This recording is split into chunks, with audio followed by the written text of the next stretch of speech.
Noi vrem aici la masa asta să facem, să croșetăm, mâncarea, coasă, e foarte frumos. Tot timpul femeia nu poate să stea acasă. Trebuie să facem ceva frumos, pentru că noi când facem ceva frumos, noi ne bucurăm. Eu am aflat de proiectul acesta Femei pentru Femei la început de clasa 9. Proiectul dat ne-a adus diferiți specialiști pe parcurs. Proiectul acesta m-a ajutat ca să am timp și pentru mine, chiar și aceeași mască de păr, aceeași mască pentru față. După acest curs de autoapărare mă simt mult mai în siguranță. Am învățat cum corect să mă aflu pe mine și tot timpul să nu mă tem să ies în public ca femeie. Acest proiect l-am gândit în primul rând pentru fetele și femeile din satele noastre și am ajuns în 5 comunități din 5 sate din Republica Moldova, unde pe timp de un an am lucrat cu un grup de femei pentru a le susține ca să se dezvolte ele personal, dar să contribuie inclusiv și la dezvoltarea comunității din care fac parte.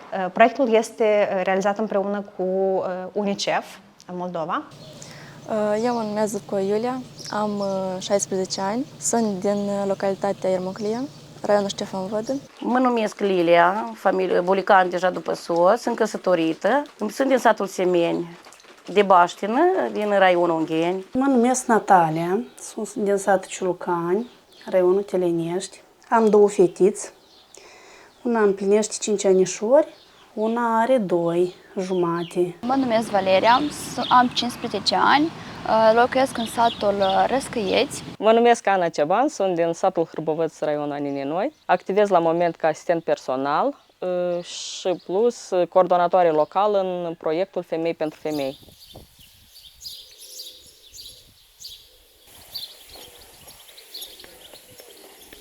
Mie îmi place în timpul liber să citesc, dar cel mai mult îmi place să mă ocup cu sportul. În general e kickboxing.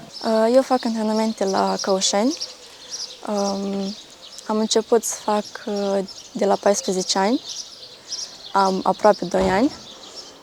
Câteodată mai vin în centrul satului ca să repet unele mișcări, mai ales înainte de examenul de centură, eu mă pregătesc.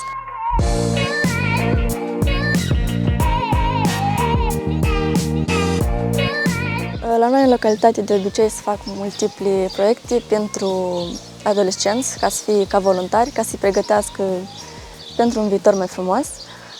Unicul la care eu am participat a fost la grădiniță, unde noi am renovat baia de la Casa de Cultură.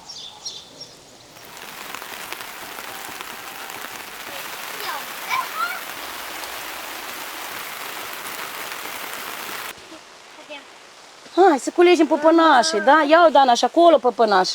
Ia, du-te mai încolo, hai du-te. Ia-uite și acolo, este păpănașul. Așa, bravo. Ia uite, Vadimaș, vii și rupi chipăruși de aici. Hai, vină. Ia, nu așa, mamă, nu așa. E ca așa. Hai, du-te mai încolo. Așa, bravo.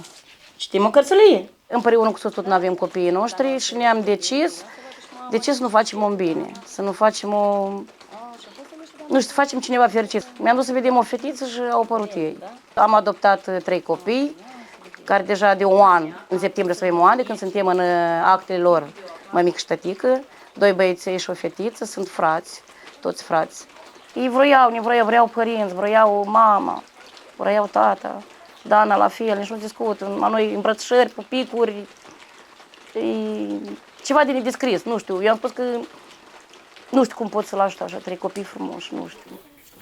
Cred că merită acești copii să aibă tot, să aibă, nu știu, copii care... Mă uit uneori, am cu mătri, am chiar și nepoți, am vereșori, mă uit cum acolo, da, e bine tânărelor în familie, tot, și parcă nu știu cum copilul mai mult le trage atenție, parcă îți pare că a pierdut tot ce a avut în urmă și vrei ca să-i dai să nu mai duc lipsă. Ionuțu, haide din picioare! Am trecut la casă părintească de atâta pentru că ne-am gândit să fie mai bine pentru copii. Ne-am mutat în căsuță ca să avem spațiu mai mult pentru copii. Da.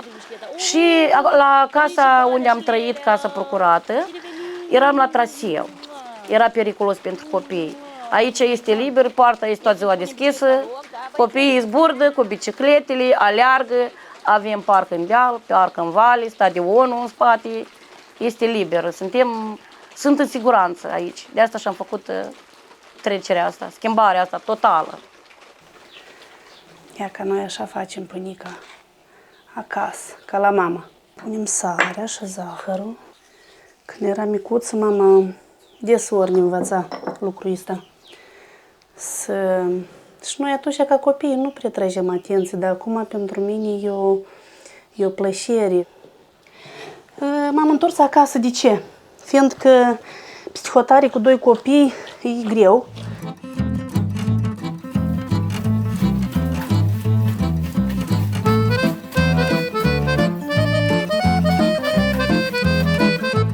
E bine psihotare, dar nu-i nimeni acolo. Tata, mama care să te ajute, să-ți dai un sfat sau chiar când trebuie să vii să-ți dai o mână de ajutor. De asta am revenit acasă. Când am revenit acasă, deja dacă sunt și copii, știți, noi deseori mai puțin timp ne dăruim nouă decât copiilor.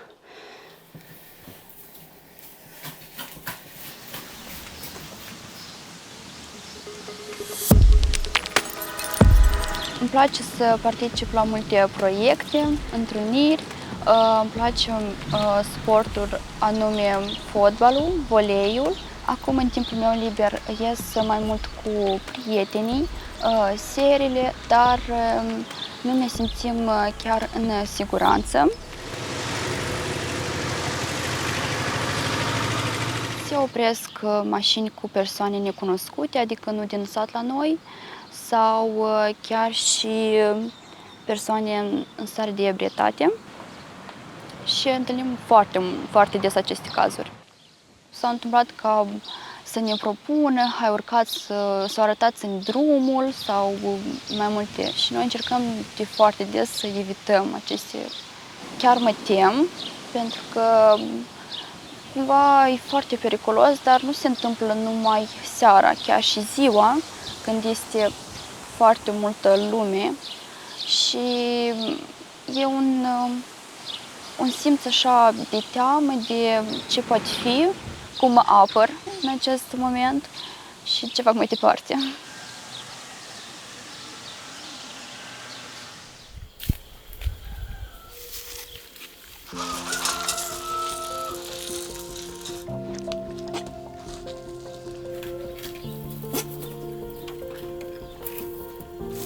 Rutina în sat este animale, păsări, casă, grădină, copii. În toată ziua este aceeași activitate, fără ca să termine. Activez ca asistent personal deja de 4 ani, copilul fiind diagnosticat cu autism. Tu asta și eu. Și haide. Matei. Până atunci mai observam eu careva schimbări care nu ar trebui să fie, dar la moment decidesem că trebuie să facem ceva, o diagnoză, ca să depistăm ce este. Copilul avea aproape de 3 ani, nu vorbea. Vorbea, adică avea un limbaj foarte, foarte scurt. Puțin și spunea el. Atunci mai era cineva din blogeri care spuneau tot că au copii cu autism, spuneau diferite teste care sunt pe internet. Am început să fac și toate ieșeau că este o problemă și ar trebui să consultăm un specialist, un neurolog sau psiholog sau logoped. Greu nu e nimic. Pentru un om care înțelege că prin muncă doar ai să ai rezultate. Greu este să accepti că ai un copil cu necesități speciale, dar eu, neavând un copil tipic înainte, știu doar rutina mea zilnică, care o am, adică, cum s-ar spune, altă viață nu cunosc. Și pentru mine deja este o deprindere. Pentru oamenii străini care îl văd și văd rutina mea, spun că e greu. Pentru mine nu e greu. Trebuie foarte multă muncă, răbdare, fiindcă un copil cu autism niciodată nu este ceva la fel. Întotdeauna este ceva nou și nu știi ce poți să fie.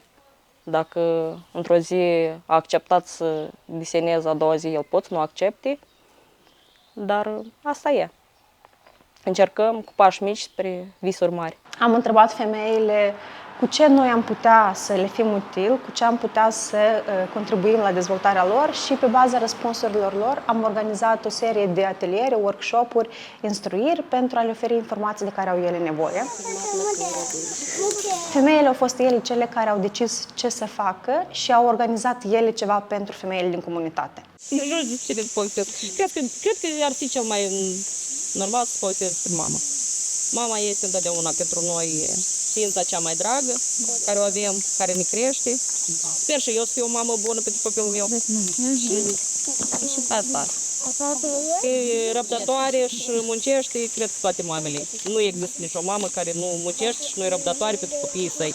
Ca să ieșim din rutina zilnică, facem cu doamnele din sat o activitate interesantă, cu o șezătoare, să împletim diferite coroniți, trecem timp frumos, în aer liber, pe păturele, în pădure.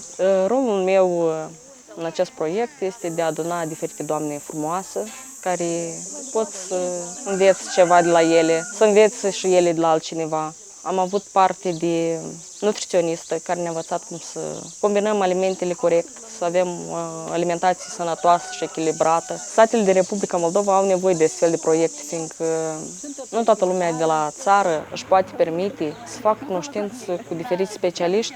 Până la urmă, ieșind din casă, vezi oameni noi și uiți de problemele casnice care sunt pe parcurs. Faci mâncare, să faci curat, ai grijă de copii și uiți câteodată să mai te uiți în oglindă. Pielea noastră este cel mai mare organ pe care noi îl avem în organism. Pielea ne apără și de soare, care este cel mai nociv factor care influențează asupra pielei noastre. Slavă Domnului, noi acum avem creme de protecție solară, toate săpunurile, gelurile de duș, prafurile de spălat au devenit foarte agresive acum. Noi putem să alegem un produs care să fie un pic mai natural și nu fie atât de agresiv pentru pielea noastră. Eu recomand mai mult apa micelară. Ați șters fața cu apă micelară și ați clătit-o cu un gel de spălare sau o spumă de spălare. Asta este foarte important. Fiind dedicată mai mult copiilor, treburilor gospodărești, casei, noi puțin timp avem pentru noi. Proiectul acesta m-a ajutat ca să am timp și pentru mine, ca eu să mă simt bine, să arăt frumos, să am o piele sănătoasă, îngrijită. Pentru mine, pentru a învăța copiii mei cum să îngrijească de dâns și de piele, de corp, chiar și numai copii, chiar și pe apropiați, prieteni, pe multe sfaturi am învățat care, chiar și din proiect date, care am spus și la mai mulți. La mai multe, și la cumnate, și la prieteni, și la cumătri. Adică am împărtășit sfatul care m-a învățat și pe mine acest proiect, să împart și altor femei care n-au reușit să vie sau chiar nu au putut să vie la acest proiect. Iată așa, la noi pânica s-a primit coapt pe vatră, ca la mama, foarte gustoasă, română.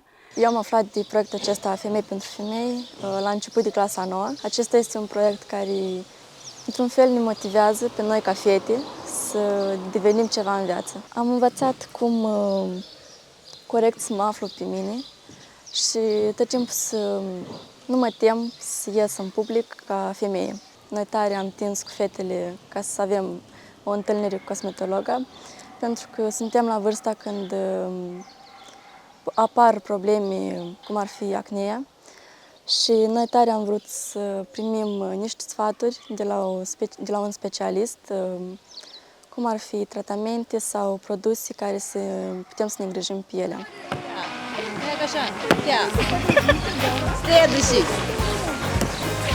Cursul de autoapărare consider că o să mă dezvolte dintr-un punct de vedere de ști cum să mă apăr în aceste situații care le-am povestit mai recent, dar și ca o experiență. După acest curs de autoapărare mă simt mult mai în siguranță și această experiență o voi împărtăși și prietenilor mei ca să le arăt cum a fost și unele tehnici. Tu cu asta ți-ai așa.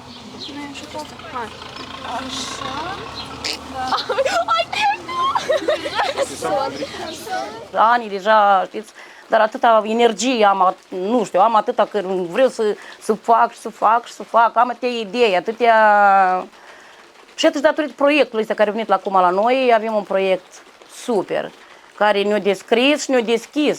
Avem astăzi o activitate comunitară, un meșteșug. M-a făcut mama frumoasă, măi, șai, rai, rai, rai, rai, rai, rai.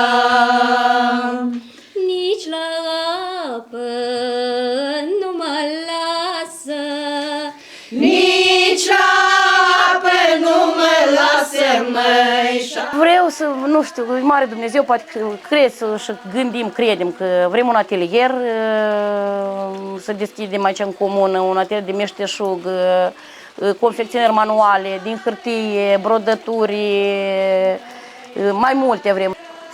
Sperăm să ideile nu devină realitate. Dacă faci cu inimă, tot se primești. Eu am să particip și eu, și în curășetat, și una și alta, vreau să fur, vreau să învăț și eu.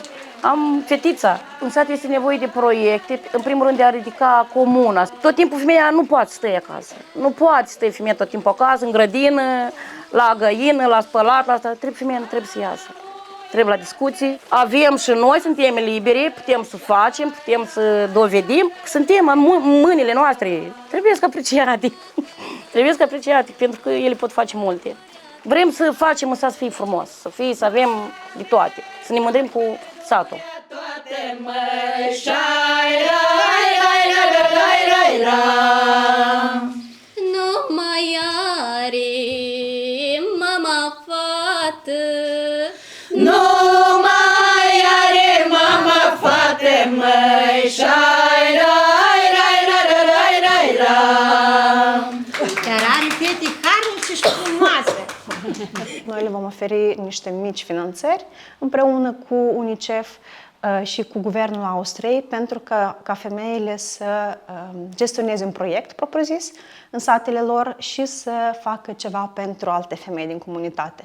Astfel, noi ne propunem prin acest proiect să le susținem să-și dobândească propria autonomie prin a se solidariza, dar și prin a realiza ceva concret în comunitate pentru ele și pentru alte femei. Pentru că, din păcate, în satele noastre, accentul pe femei se pune foarte puțin și atunci când se pune accent pe familie și copii și mai puțin doar pe femei.